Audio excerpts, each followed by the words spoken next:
At Five Star Bank, community is at the heart of what we do. Every day we strive to have thoughtful solutions for our customers and help our communities prosper. Honest dialogue about the issues affecting the region is vitally important to that prosperity. We are proud to be part of the conversation and hope you'll join in.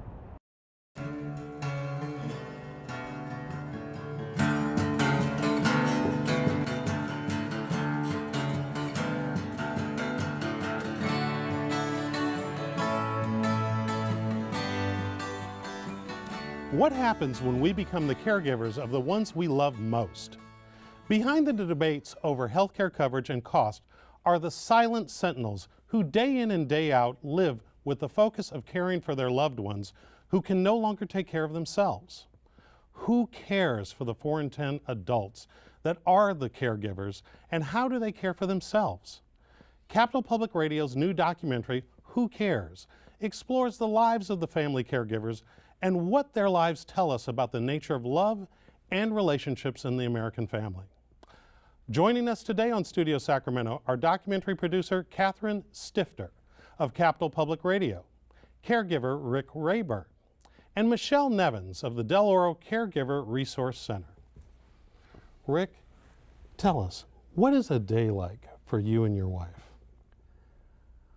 Well, it's a lot of the days are the same.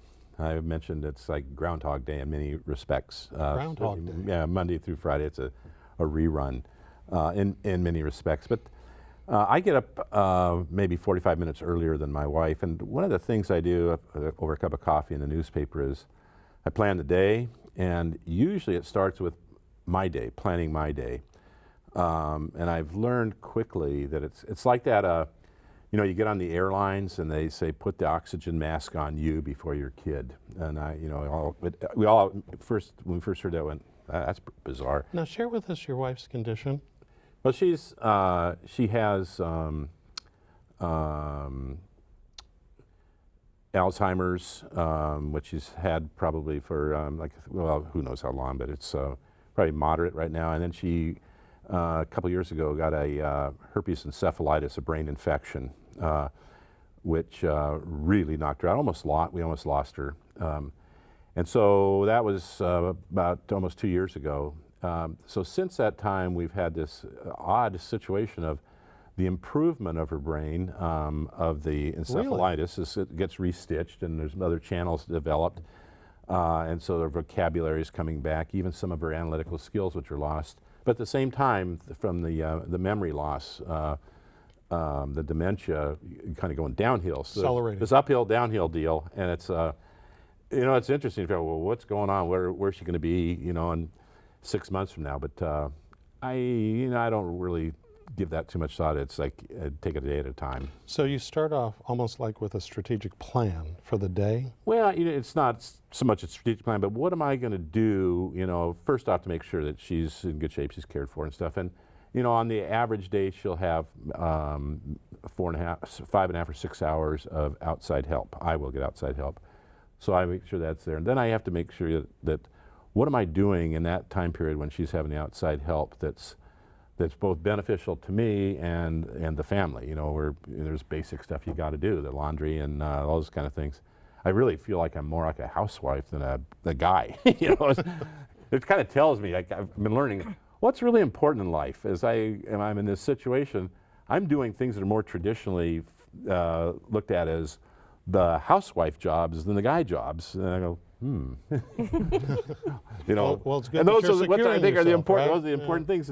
But so, I make sure I'll exercise during the day. I maybe get some reading time in. Let me ask you a question. You're sitting here right now with us. Is your mind completely here, or are you always, when you're not with your wife, is it sort of ticking in the background for you? It is. Yeah, it's different than before my mind, and I have this kind of funny feeling in here. It's almost like you're going to start crying. There's this heaviness in your forehead, goes all the way back into your mind, and that sort of gets in the way. This fog. So that's there. I couldn't read. I love to read.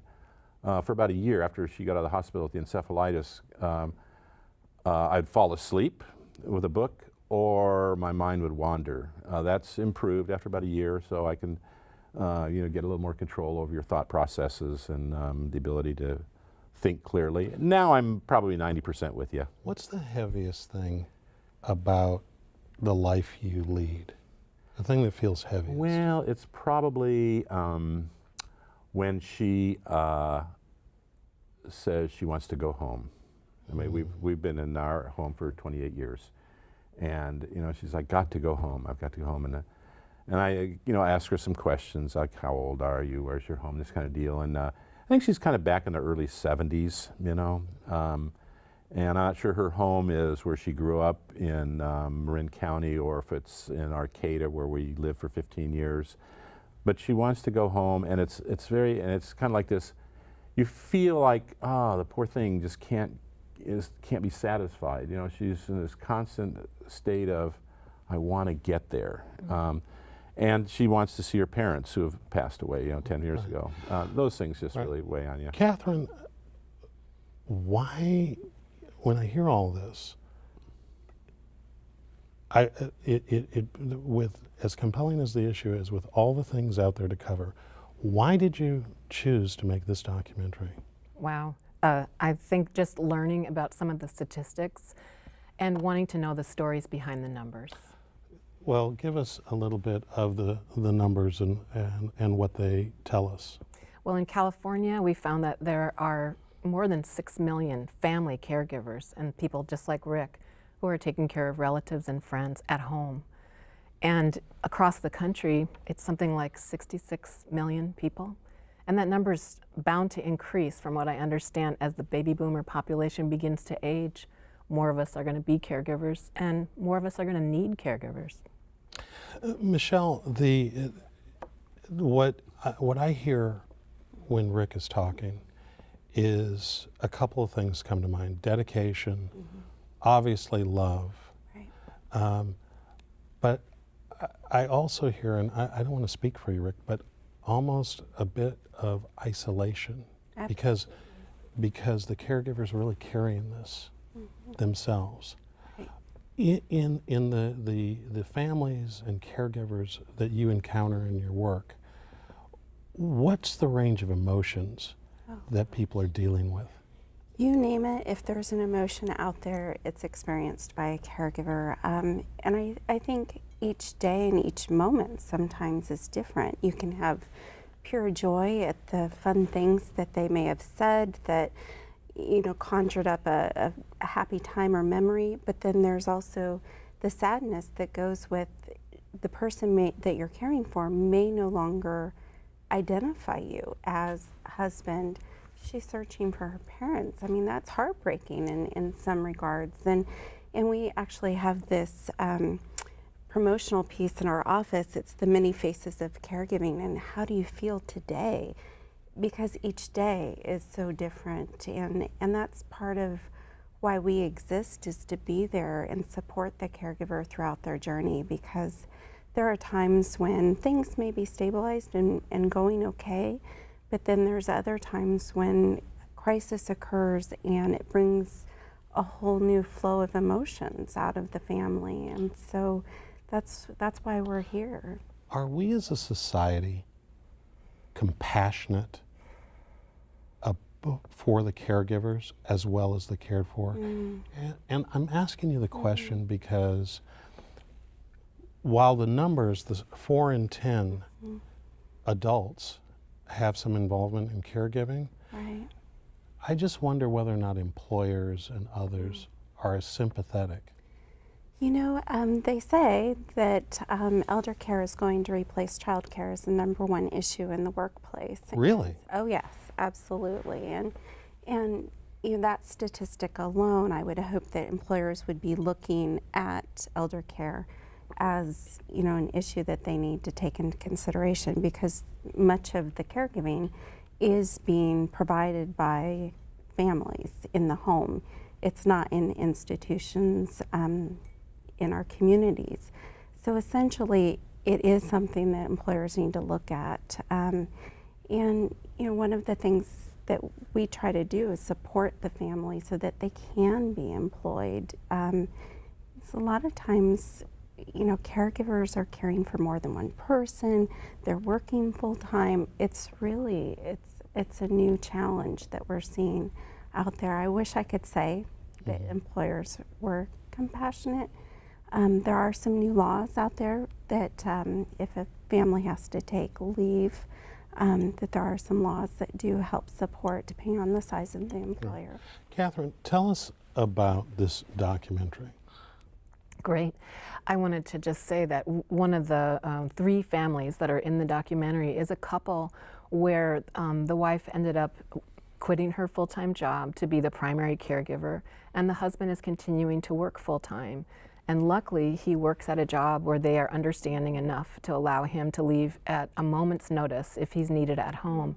And he took that kind of a job. It doesn't have high promotion. He's not going to be the CEO, but he's got a job that he enjoys and one that really accommodates his desire to be there first for his family. So James and Judy Lee are caring for their disabled son. We have a lovely story from Rick about Marianne and his daughter Laurel. And then we also have a story about Loretta Jackson, and she's caring for both her sister who had a stroke and her father who is living with dementia, and lives with her husband, her 2 daughters, her granddaughter, and a nephew in the house. Wow. Yes. And what did you learn as a person, just as an individual, not as a filmmaker, or I should say a documentarian, but what did you learn? What did you get out of this experience? I learned exactly what you said in your introduction, you know, the power and blessings of family, and the fact that so many of these family caregivers do not hesitate to drop the rest of their lives and change their lives so that they can be there for the families. I love what Rick has to say about the legacy of his life. He planned it to be something different, you know, retired, and maybe there was going to be travel, maybe there was going to be some other kinds of excitement to have with his wife and family. But now, because he loves Marianne so much, and your story touched me so deeply, Rick, Thank you. that, you know, his legacy is caring for this woman who he loves Have you so ever much. have you ever internally wrestled with that, though? Not really. You know, I mean, here's the reason. When we were young in our marriage, I think we were in Arcata, we went to a Catholic-run marriage encounter, and the question they said there was, or they mentioned, is love is a decision. You make a decision to love your spouse, and then things fall out from that very easily. And that's kind of, I remembered that, and I thought, well, I have a decision to make, and it's to do the very best I can for my wife. And then things fall into place. And those times when you're really bummed out, things are tough, you know, you come back to that. Well, I made that decision, you know, and it's not like I'm going to split or anything like that, but it's, there's, you know, mentally you may be shifting over here. Well, no, you got to be focused in here. And that kind of brings you back up, remembering that. Quit feeling sorry for yourself, you know, it's not going to get you anywhere. And remember that decision, and then maybe go work out if you can, and then you feel much better. What was the toughest time you've had to deal with in this journey? Oh, they come a lot, and it's loneliness. We're the only ones in the house, and you know she's kind of delusional a lot of the times and whatever. And so you just. I think we sleep 7 hours a day. I have a caregiving 6, so whatever the balance is, maybe 10 hours a day, and with her. And then on the weekends, you're just there, and there's not another person you can talk to. And when the kids come to stay with her, they're all out of town. But when they come for a week or whatever, it is so great having a person in the house you can talk to, you know, just as a normal person. So that helps, but the loneliness. Michelle, I'm trying to understand with the type of schedule that Rick has and the schedules of the people that were in the documentary. How do people financially survive? That is an excellent question, and each caregiver has different means, obviously. As far as what is provided in the help and support that's out there, this isn't something that Medicare pays for. What about the new ACA? Does that do anything for this? No, it doesn't. Not at this point. Maybe down the road there might be some benefits from it. But What's essentially, ACA? Obamacare, What? otherwise known as Obamacare. Okay. But essentially, this is something that's financed solely by families. We do provide some help and support. It's not a lot, but it does help support stretch dollars a little bit. But really, there's some state funding through our program, but we've been... I just finished our taxes, you know, and it's the first year in like 40 years I've ever deducted a medical expense. And it was like 30% of our income was Wow. deductible for medical expense. I was surprised. You know, when you were putting this together and you and your team were getting to know these families, how did it affect them? I mean, what was the experience like? Well, I work with a team of 3 reporters and a multimedia producer, and that's just the people that are pointing the cameras and microphones at the caregivers and their families. And we found that as the reporters and producers were out there getting to know the families, they would come back and tell me stories, heartbreaking stories. Our photographer once said he went to a photo shoot and then sat in his car and just wept. Really? Young guy, you know? And so they're being very affected by this. One of the things he said to me was, these folks are about my parents' age, you know? So seeing themselves, seeing maybe their future, and also realizing that, you know, there's sacrifice in this caregiving, and also the caregivers are the kind of people that give. They are giving people. The ones who end up doing this are by nature giving. And you see them sometimes not taking enough care of themselves. Isn't there a caregiver's like pledge or something like that? There's a Bill of Rights. I Bill of guess Rights they say. sort of thing? Yes, that you will take care of yourself. It's easier said than done, as I'm sure Rick can attest to, that taking that time out because you are so giving and caring, that the thought of taking care of yourself and doing something self-indulgent is out of character, and sometimes Or we might think we're selfish or something like that, right? Exactly. And I think one of the things that Catherine mentioned that her reporters went through is something that we keep an eye on at our staff. It's called compassion fatigue. And What exactly is that? essentially the possibility of burnout from hearing heartbreaking stories such as Rick over and over and over throughout the day. I mean, we have a multitude of different clients that our family consultants are working with each day, and so it's really, we have to have good self-care in order to better serve them as well. I have to ask you this question, Yes. which is that compassion fatigue in any way related to the stories that you hear about elder abuse? And Absolutely.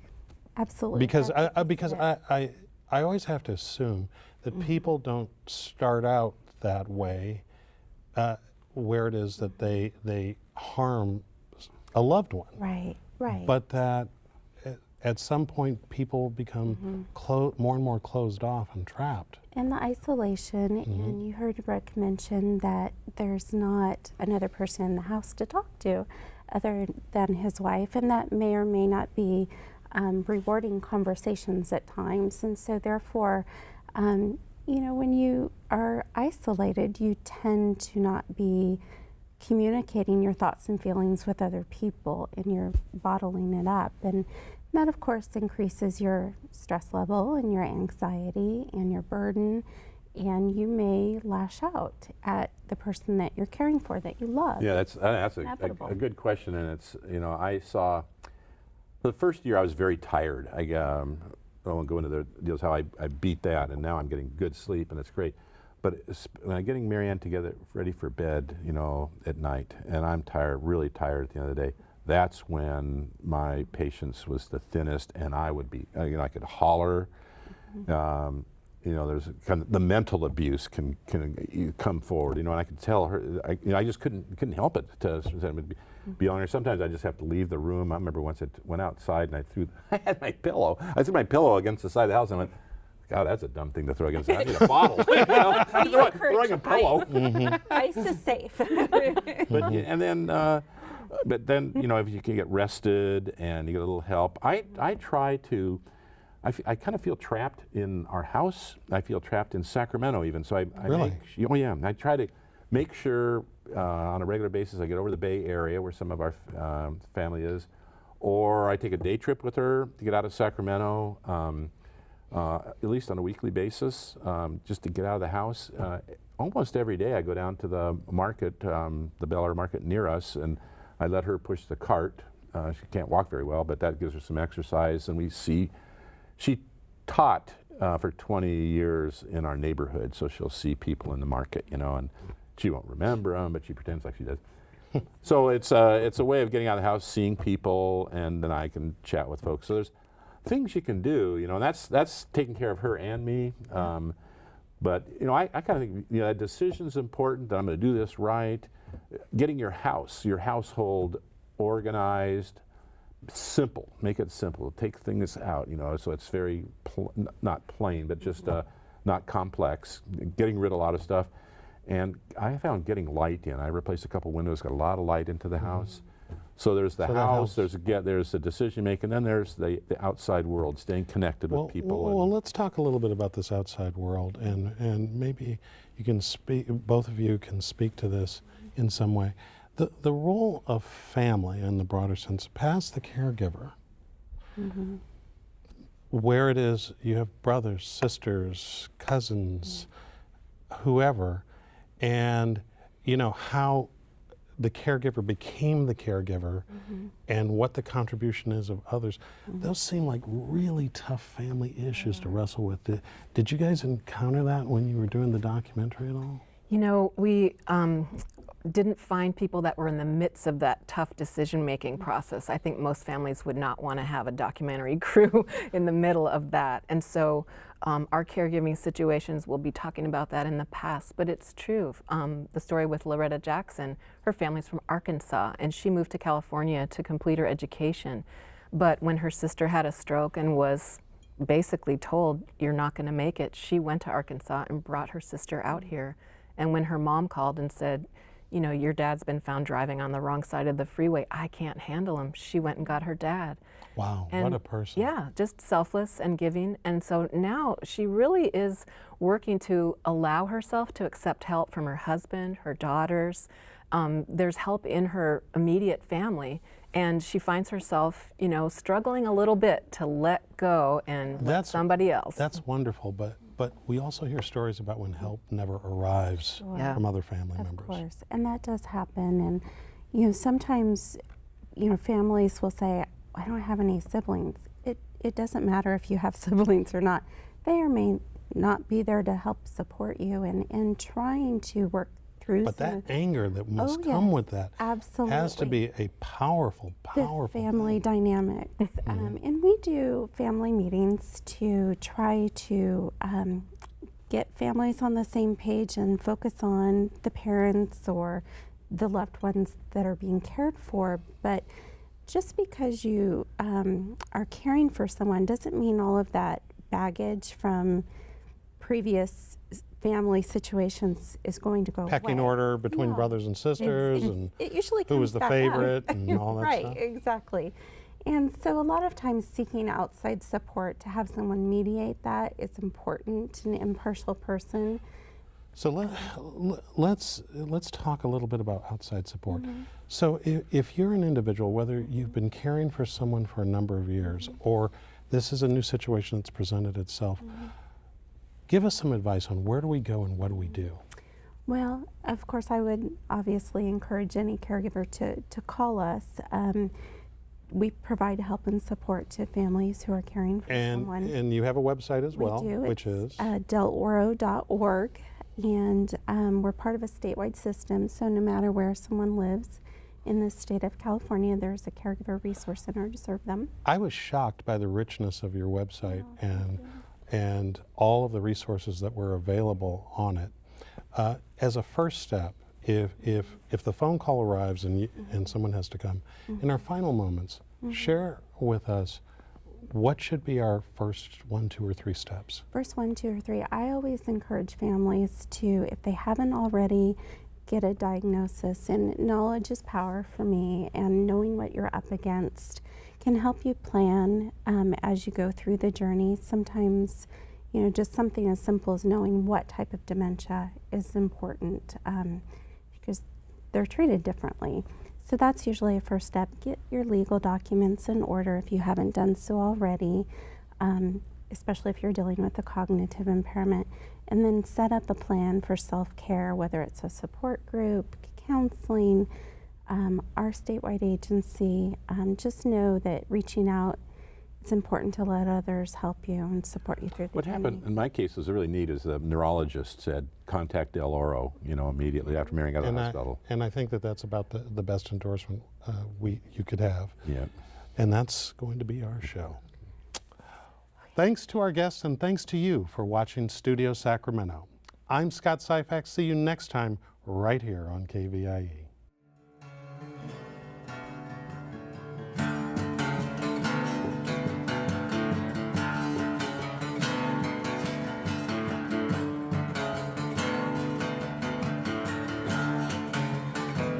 At Five Star Bank, community is at the heart of what we do. Every day we strive to have thoughtful solutions for our customers and help our communities prosper. Honest dialogue about the issues affecting the region is vitally important to that prosperity. We are proud to be part of the conversation and hope you'll join in. All episodes of Studio Sacramento, along with other KVIE programs, are available to watch online at kvie.org/video.